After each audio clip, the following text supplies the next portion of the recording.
আগামী 24 ঘন্টায় অ্যাকশন দেখবো, অ্যাকশন।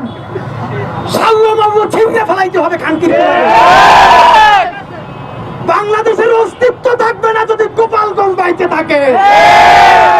গোপালগঞ্জের প্রত্যেকটা উপজেলা ভাগ কইরা পাশে মাদারীপুর, ফরিদপুর প্রত্যেকটা জেলার সাথে অ্যাটাচ কইরা দেয়া লাগবে। বলেন খারাপ কথা বলি কেন?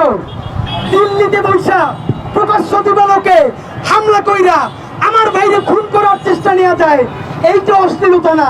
আর আমার যেই বাচ্চাগুলা নিজের বুকের রক্ত দিয়া যেই গ্রাফিতি দেয়ালে লেখা খুনিয়া সিনারে ভাগাইছে, সেইটার মতো মহাপবিত্র কোনো শব্দ নাই।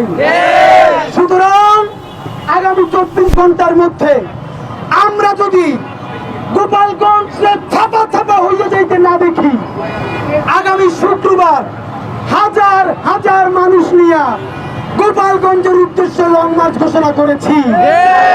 সিদ্ধান্ত হবে বাংলাদেশ থাকলে গোপালগঞ্জ থাকতে পারবে না।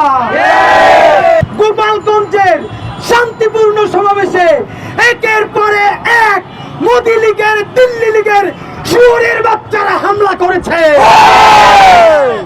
আপনাদেরকে স্পষ্ট বলতে চাই, এই দেশে বিএনপি আছে, জামাত আছে, এনসিপি আছে, প্রত্যেকের সাথে আমাদের ঝগড়াও আছে। জুলাইয়ের প্রশ্নে, স্বাধীনতা সার্বভৌমত্বের প্রশ্নে আমাদের কোনো মতানৈক্য নাই। বিএনপি যতক্ষণ বাংলাদেশের পক্ষে তারা আমার ভাই, জামাত ইসলাম যতক্ষণ স্বাধীনতার পক্ষে তারা আমার ভাই, এনসিপির ভাইরা, আমার জুলাইয়ের যোদ্ধারা যতক্ষণ পর্যন্ত সততার সাথে ইনসাফের পক্ষে দাঁড়াই থাকবে, আমার হাসনাতেরা ততক্ষণ জন্য জীবন দিয়ে ওদের জন্য লড়বো।